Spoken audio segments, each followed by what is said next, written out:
시청자 여러분 안녕하십니까. 2월 26일 고영신의 시사정담 시작하겠습니다. 코로나19 확진자가 오늘 1000명을 돌파를 해서 1146명이 되었습니다. 사망자만도 두 자릿수 11명이고요. 참으로 걱정입니다. 시청자 여러분, 민주당 홍익표 수석 대변인의 대구 경북지역 봉쇄 발언 파문이 가라앉지 않고 있는 가운데 정부 무능, 무책임, 불통 방역과 관련해서 이게 나라냐는 쾌탕관계 방역 실패에 따른 책임론이 강하게 제기되고 있습니다. 이종근 전 데일리안 편집국장님 나오셨습니다. 이 국장님. 네, 안녕하십니까. 지금 청와대 청원 게시판이라고 있는데요. 네, 그렇습니다. 거기에 문재인 대통령을 탄핵한다. 네. 이런 청원글을 올린 게 아마 지난 2월 4일일 거예요. 네, 4일부터. 그런데 지금 어제 오늘 사이에 거기에 청원이 지금 아까 잠깐 내가 볼 때는 한 58만 뭐 이렇게 됐는데 지금 거의 60만에 육박하지 않나. 네. 그러니까 폭발적으로 지금 그 청원이 늘어나고 있습니다. 예, 얼마나 지금 늘어나고 있냐 하면 지금 25일 그러니까 이 녹화의 그 전날입니다. 25일까지 20만을 돌파했다, 20만을 넘어섰다 이런 기사들이 있습니다. 그런데 오늘 그러니까 26일입니다. 26일 10시 30분에 40만을 돌파했다. 예, 그렇죠. 라고 했고요. 그 다음에 12시 30분 그러니까 딱 2시간 만에 50만을 돌파한 거예요. 근데 지금 저희가 이 녹화하는 시각이 오후 2시입니다. 오후 2시 현재 거의 59만. 그러니까 60만을 지금 넘어서고 있으니까 정확히 거의 2시간 만에 10만씩 지금 올라가고 있는데 처음 10시에서 12시보다 지금 속도가 더 빨라지고 있다. 왜? 30분 정도가 지금 단축된 거잖아요. 그러니까 10만씩 지금 계속 올라가는 그런 현재 상황이라면 오늘 오후 늦게 저는 조심스럽게 거의 100만에 육박하지 않을까. 뭐 왜냐하면 이게 기사화가 계속 또 되고 있습니다 지금. 이렇게 지금 주유소 미터기처럼 지금 계속 올라가고 있다. 라는 기사들이 계속 올라오고 있거든요. 그러면 지금까지 안 하신 분들도 들여다보면서 동참하실 분들도 점점 계시다고 봅니다. 그러니까 거의 100만에 근접하지 않을까? 이 추세대로라면 뭐 이렇게 조심스럽게 추정을 해봅니다. 그러니까 이렇게 문재인 대통령의 탄핵을 촉구하는 그 청원에 폭발적으로 늘어난 것은 국민의 분노가 그만큼 대폭발하고 있다는 증거 아닙니까? 왜 이렇게까지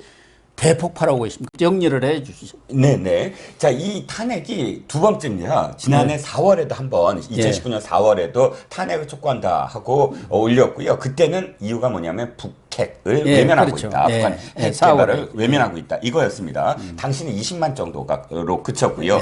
근데 지금 어저께까지 20만이다가 오늘 폭발적으로 이렇게 이 증가한 것을 어저께와 오늘 비교를 해보면 사실상 사상자는 계속 늘어나고 있고요. 그 사망자나 확진자가 늘어나고 있는 거 계속 뭐 똑같은데 저는 첫 번째 원인이 바로 중국에서 우리나라에 우리나라 한국인 승객 또는 한국에서 간 어떠한 외국인이라도 한국에서 출발한 그런 그 비행기들에 탑승한 승객들을 지역별로 예를 들어서 난징 시에서는 난징 공항에서는 아예 30명을 격리해버리고 뭐 베이징 유해인가요? 유해라는 데 있잖아요. 거기서도 격리하는 또 일부 또 옌칭시에서도 그렇고요. 아예 정부가 이 중앙 정부가 통제하지 않았는데도 불구하고 지방 정부들이 나서서 입국을 통제하고 있는 그런 뉴스들과 함께 또 중국이 어저께부터 훈수를 주기 시작했거든요. 아니 일본과 한국과 이탈리아, 이란 뭐 4개 국가를 얘기했지만 그래도 한국도 포함되어 있습니다.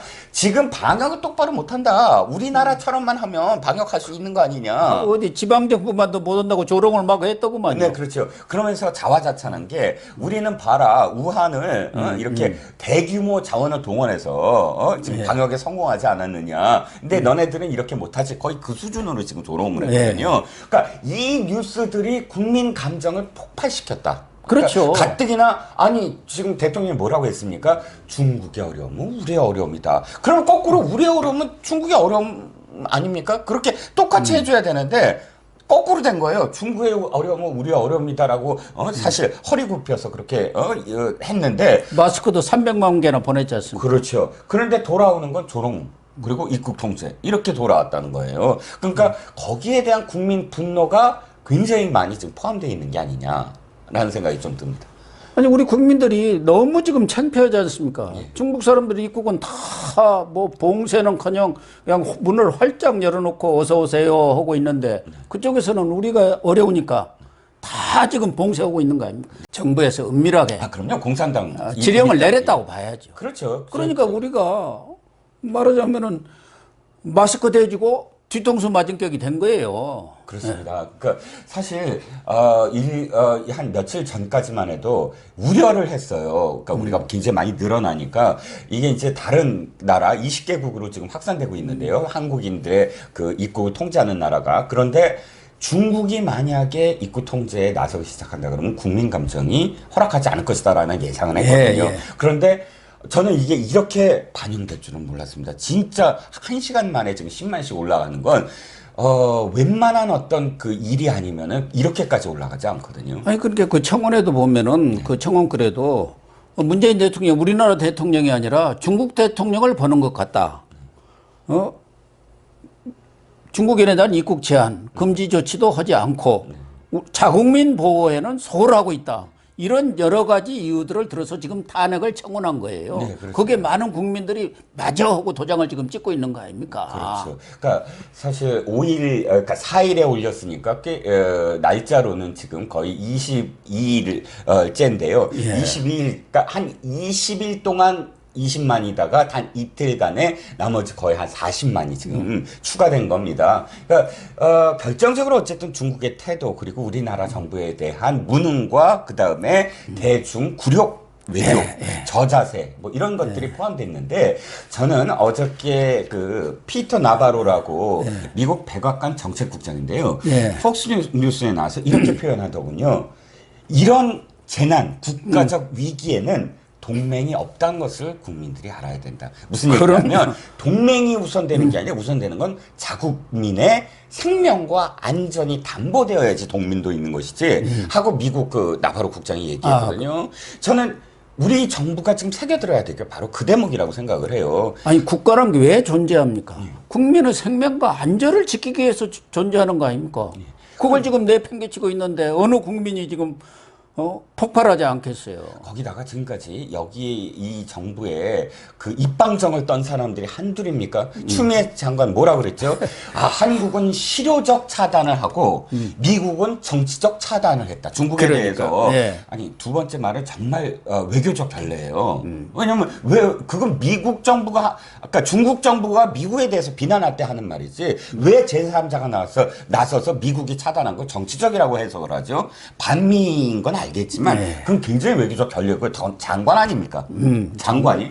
첫 번째 한국이 실효적 차단을 해서 WHO나 외국으로부터 칭찬을 받고 있다? 실효적 차단이라는 표현 자체도 말이 안 되지만 이렇게 입방정을 떨었는데 결과는 어떻게 됐습니까? 중국 다음으로 확진자가 많아요. 그러니까요. 그래서 그 청원에도 우리나라 정부 그런 대책이라는 것은 허울뿐인 대책이고 실효성, 실질적인 것은 없다. 이렇게 지금 지적하고 있어요. 근데 어쨌든 중국에서의 그런 태도, 변화 이런 것도 아마 이번에 청원에 국민들이 아주 적극적으로 가담을 하는 원인이 되겠지만 어제 있었던 당정청 회의 결과 아까 말씀드린 대로 홍익표 민주당 수석 대변인이 경북 대구 지역 최대한 봉쇄 발언도 아마 크게 영향을 미쳤겠죠. 네, 그렇습니다. 이제 이 제목이 이거였어요. 그러니까 어저께 당정청 회의를 끝내고 당정청 회의에서 어떤 대책이 마련됐느냐. 근데 제목이 이거였어요. 대구 경북 최대 봉쇄 조치와 추경 편성 대책 마련. 이렇게 됐어요. 그러니까 기자들이 질문을 한 겁니다. 최대 봉쇄가 뭐냐? 무슨 뜻이냐? 그러니까 기자의 대답에서 이 홍익표 대변인이 한 말이 이동 그러니까 이동 등의 부분에 일정 정도 행정력을 활용할 예. 것을 검토 중이다. 국무회의를 통해서 자세한 내용 의결되면 정부 측이 발표할 것이다. 이렇게 얘기한 거예요. 그럼 분명히 자기가 지금 이거는 저도 풀워딩을 받아봤어요. 혹시나 예, 예. 이게 그러니까요. 그 오해가 예, 있을까봐. 그런데 풀워딩에 그대로 돼 있어요. 홍익표가 한 말이. 그러니까 이동 등의 그런 그 제한을 가한다는 거예요. 이동, 행정력을 동원해서. 이동의 부분에 있어서 행정력, 그러니까 행정력이란 뭐 경찰이라든지 뭐 네, 그렇죠. 군인이라든지 어쨌든 이렇게 동원을 해서 막겠다 이거거든요. 출입을 막겠다 이렇게 해석되는 거잖아요. 그거 다 너무 당연한 거잖아요. 그런데 난리가 난 거죠. 왜냐하면 네, 일단 대구 시민들 생각을 해보세요. 얼마나 지금 현재도 공포잖아요. 거기다 완전히 대못을 박은 거죠. 현재도 지금 공포스러운데 이걸 완전히 무슨 전면 통제한다? 그러면 우한에서 우리가 기억나시죠? 우한의 그 아파트 주민들이 외로우니까 고립되니까 그릇을 두들기면서 서로 살아있다는 것을 확인했다든지 이런 그 뉴스들을 이미 접해서 이 전면 봉쇄라는 것이 얼마나 공포스러운 걸 잘 아는데 정부가 대구를 고립시켜? 이렇게 지금 받아들일 수밖에 없는 것이고요. 물론 그 이후에 당장 문자 메시지를 보냈습니다. 당에서 이 봉쇄라는 건 방역망을 촘촘히 하겠다라는 뜻이었다.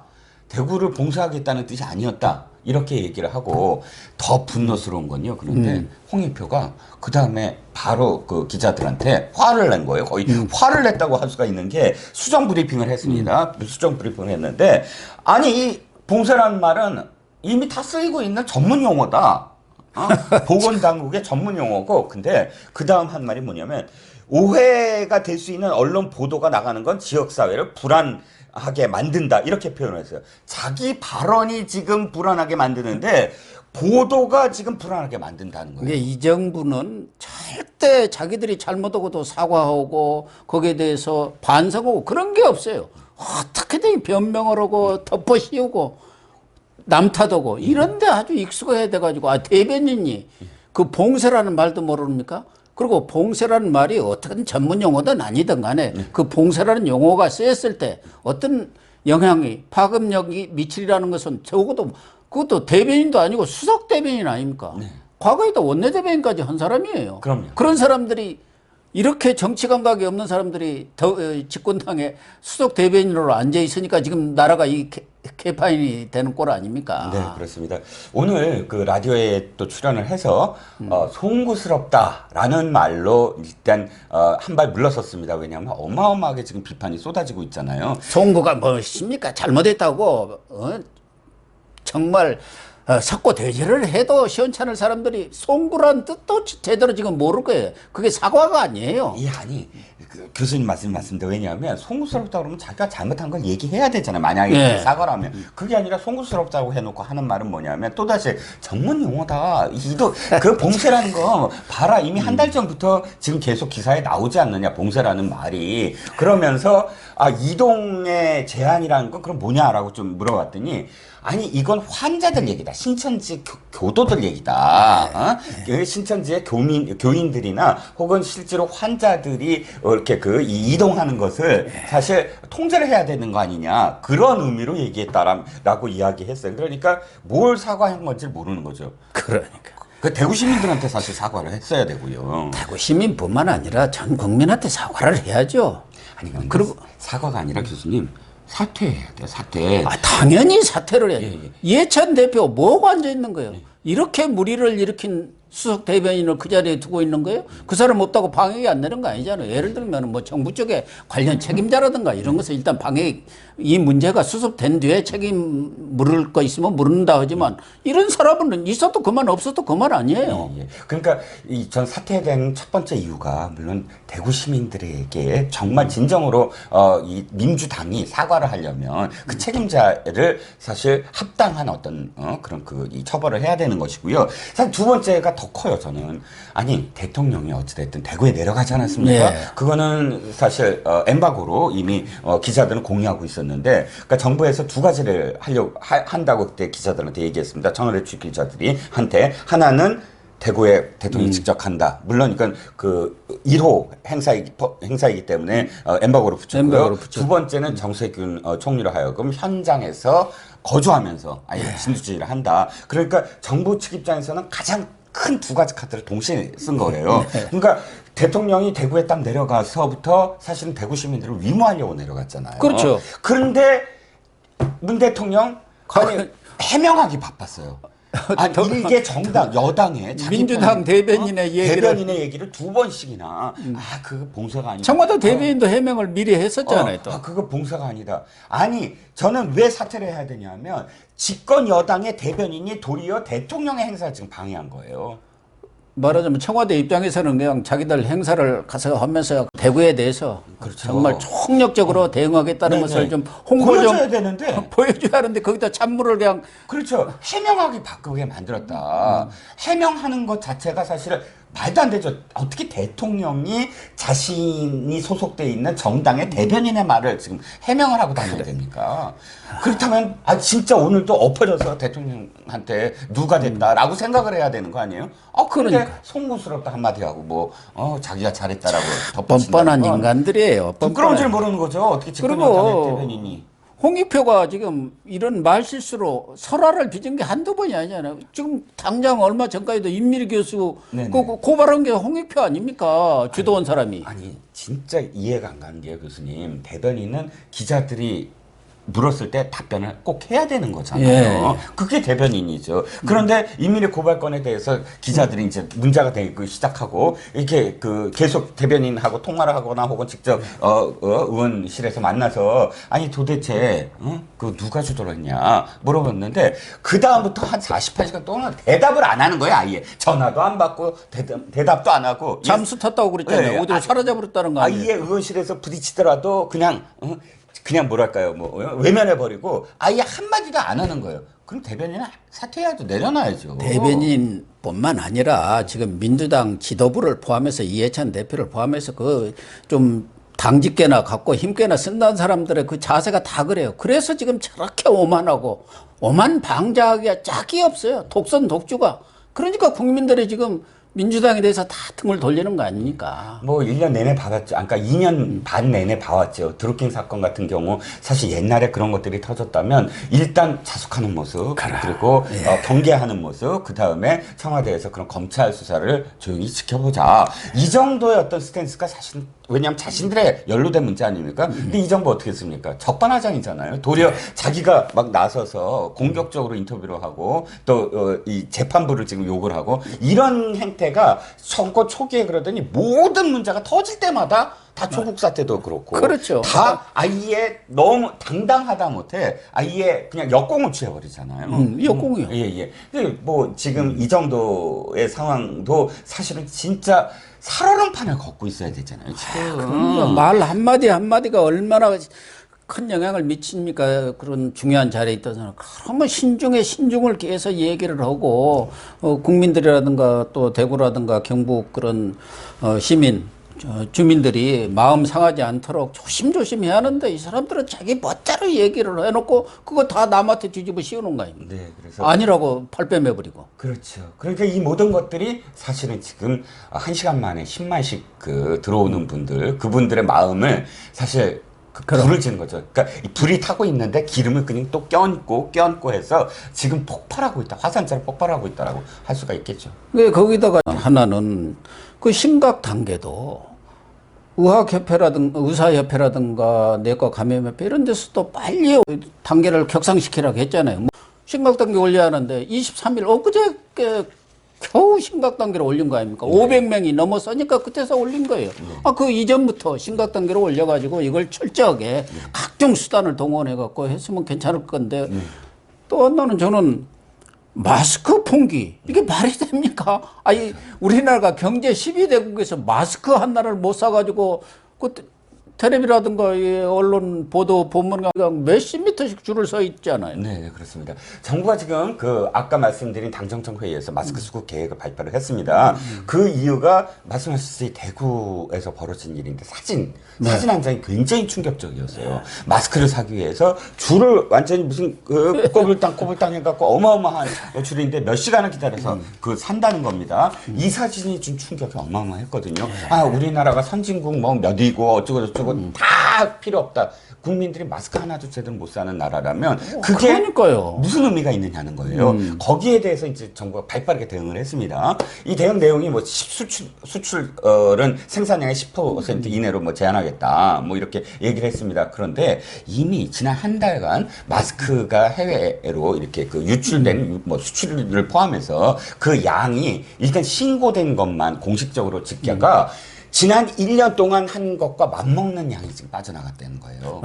그러니까 어마어마한 양이 어쨌든 빠져나간 것이죠. 그러니까 이게 신고한 것만 그렇지 예를 들어서 그걸 누락시킨 사람들도 11명이 지금 적발했는데 훨씬 더 많은 사람들이 이게 누락을 시켰을 것 아니겠습니까? 그럼 그렇겠죠. 양은 어마어마할 테고 그렇다면 국민들이 마스크 쓰지도 못하는데 중국에 300만 개를 보내고 중국에 수출하고 이런 것들을 통제하지 않는다? 뒤늦게 이렇게 통제를 한다? 이것에 대해서도 사실 분노를 느낄 수밖에 없는 것이죠. 각 시도에서도 뭐 중국과의 뭐 자매결을 맺었다 해갖고 몇십만 개씩 막 보냈잖아요. 이렇게 저렇게 해가지고. 그러다 보니까 국내에서는 마스크 품귀 현상까지 빚은 거 아닙니까? 아닙니까? 교수님. 아니 또 하나는 지금 이런 사태가 벌어졌으면은 정부에서 철저하게 대책을 세워서 의료진은 어떻게 할 건지, 장비는 어떻게 할 건지, 방역 또 뭐 여러 가지 의약품은 어떻게 할 건지 지금 대구에서 계속 보도되는 거 보면 의료진이 부족하다는 거예요. 네네. 그러면 군의관을 동원한다든가 뭔가 이런 대비들을 미리미리 해놔야 하는 거 아니에요? 바로 말씀하셨듯이 심각 단계로 올려야 되는 이유가 바로 거기에 있습니다. 그러니까 경계 단계와 심각 단계의 가장 큰 차이는 뭐냐면 경계 단계 그러니까 심각 단계 올리기 전까지는 예를 들어서 교육부에서 그 후원을 한다 안 한다를 놓고도 시도 왜 교육감들하고 사실 또 이게 이 충돌이 될 수도 있고 근데 그것을 또 질병관리본부하고 상의 안 해도 되거든요. 근데 이런 것들이 또 어느 의료진을 파견한다는 것들이 이런 것들이 사실상 중구난방이 될 수밖에 없어요. 왜냐하면 컨트롤이 지금 이 중앙정부의 총리가 아니라 질병관리 그러니까 그 본부가 중앙사고수습대책본부가 되거든요. 그러니까 보건복지부 장관이 그 주관을 합니다. 그 훌륭한 사람이죠. 박능호. 예예. 근데 이 단계에서는 그러니까 그 총괄하는 사람이 권력이 없어요. 예를 들어서 군한테 뭘 어떻게 해라. 하자도 아니에요. 협조만 구할 수 있지. 해라 해갖고 지시 명령권이 없잖아요. 탁탁해서 그런 권한이 없는 거예요. 그런데 심각 단계로 가면 총리가 이제 그러니까. 사고 대책본부, 중앙 사고 대책본부, 그러니까 그 전까지는 중수부라고 그랬고 지금은 중대본이라고. 예, 중수본에서 중대본으로 바뀝니다. 사고 수습본부에서 중앙 대책, 그러니까 재난 대책본부로 바뀌는 거죠. 예, 중대본으로 바뀌는데 이 중대본의 가장 큰 힘은 뭐냐면 모든 부처들을 일률적으로 지시를 내려서 부처들이 아주 일목요연하게 거기에 대응할 수 있게 모든 부처들이 다 마찬가지입니다. 국방부도 군 의료진 그다음에 식품안전처는 뭐 치료제 생산 동료, 해수부는 여객선 간편, 뭐 경찰청은 감염 의료자 입국장 주소지 제공 뭐 이런 것들이 지난 직전까지 중구난방으로 협조 안 하면 끝인 그런 상황에서 일목요연하게 갈 수가 있거든요. 그러면 진작에 했었어야 되는 거예요. 진작에 그 대비를 했었어야죠. 터진 다음에 뒤늦게 하면 의료진 부족하죠. 왜냐하면 지금 이미 이 아주 우려스러운 게요. 다음 주 초가 되면 지금의 의료진들은 다 버닝아웃. 그러니까 완전 탈진이 돼버린다는 겁니다. 의료진들도 부족한데다가 그 의료진들이 또 집단 감염을 당하면서 일할 사람이 진짜 뛸 사람이 아주 부족하다는 거 아닙니까? 네, 그렇습니다. 그래서 이들이 이제 버닝아웃 되는 시점부터는 또다시 이들이 이제 그 사실 좀 쉬어야지 사람이 40일이 넘게 지금 매달려 있는 거거든요. 근데 이런 상황이 되면 거의 기본적인 의료 체계가 붕괴된다. 그러니까 물론 이 부분도 중요하지만 기본적인 응급 그 조치를 취해야 되는 그 환자들이 있지 않습니까? 예, 예. 근데 여기서 의사들이 왜 이렇게 밑돌 빼기처럼 계속 이렇게 이동을 할 수밖에 없고 그러다 보면 의료의 어떤 시스템 속에서의 그 구멍이 생길 수도 있다. 그러니까 이런 전반적인 것들이 미리 대비를 하고 미리 거기에 대해서 사건이 터지면 투여되고 하는 그런 매뉴얼이 분명히 있을 텐데도 불구하고 완전히 그런 시스템 자체가 붕괴됐다. 뒤따라가고 있다. 이건 미리 대비가 아니라 거의 상황 터지면 거기에 땜빵하는 그 수준으로 지금 대응하는 게 아니냐. 이런 비난이 그래서 나오는 거예요. 그런데 이제 국내도 이렇게 심각하지만 우리 국민들이 해외에 나갔다가 지금 봉변을 당하는 경우가 뭐 한두 건이 아니지 않습니까? 네. 뭐 코리아라고 해서 우리 한국 사람만 보면 코로나 하면서 이렇게 막 한다는 네, 거 아닙니까? 네. 뭐 그러니까 이스라엘에서 뭐 전세기 띄워서 보내버리고, 그렇죠. 뭐 모리셔스에서는 뭐 신혼부부들이 17상인가가 가서 그냥 바로 이렇게 격리되고 막 모기장도 이런. 없는 그런 건물에 예. 격리. 그런데 그런 상황에서 지금 이런 경우는 방역 외교라는 게 또 필요한데. 그렇죠. 예, 예.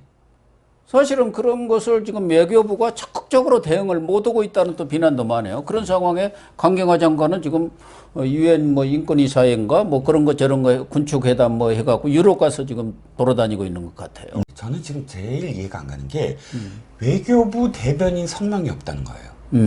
예를 들자면 지금 당장 어느 나라에서부터 시작이 됐잖아요. 한 국가에서 입국 통제가 시작이 됐습니다. 이것을 번지지 않게 하려면 외국에도 우리의 어떤 지금 체계들을 설명을 하고 예. 그 다음에 정부가 사실은 이렇게 좀 확진자가 늘어나고는 있지만 그러나 우리나라가 뛰어난 그런 그 검진 체계는 사실 뭐 WHO에서도 인정을 하는 바입니다. 검진 체계라든지 이런 부분들을 좀 더 설명을 하고 그다음에 우리가 어떤 계획을 갖고 있다. 예를 들어서 4주간 뭐 방역에 대해서 이렇게 갖고 있다. 그러므로 안심해도 된다라는 최소한 대변인 성명까지는 나와야 되는 거 아닌가요? 그래서 그럼요. 왜 우리나라의 어떤 그런 상황들을 계속 정확하게 외국에 알리고 그걸 기반으로 해서 통제 국가가 나올 때마다 항의를 하고 외교력을 발휘해야 되는 발휘해야죠. 거죠. 외교력이라는 건 사실은 비상시에 나타나는 겁니다. 아, 그럼요. 그런데 문제는 강경화 장관이에요. 그러니까 그 지난번에도 북핵 문제와 관련해서 굉장히 외교가 그 뜨거웠을 때 한반도를 둘러싸고 여명들의 외교전이 벌어지고 있는 그때에 사실은 외국에 나가서 세미나를 열었는데 예, 세미나가 무슨 북핵과 관련해서 세미나를 열었고 사실은 뭐 국가는 좀 이름은 되는 거 그렇지만 전혀 관련 없는 국가에 가서 북핵 문제 좀 거들어 달라. 뭐 아프리카 돌아다니지 않습니까? 그래서 제가 아프리카라는 말을 안 쓰려고 좀 그랬는데요. 어찌됐든 이번에도 역시 외국에 나가 있습니다. 그런데 그때 아프리카에 가 있을 때도 이런 말이 있었어요.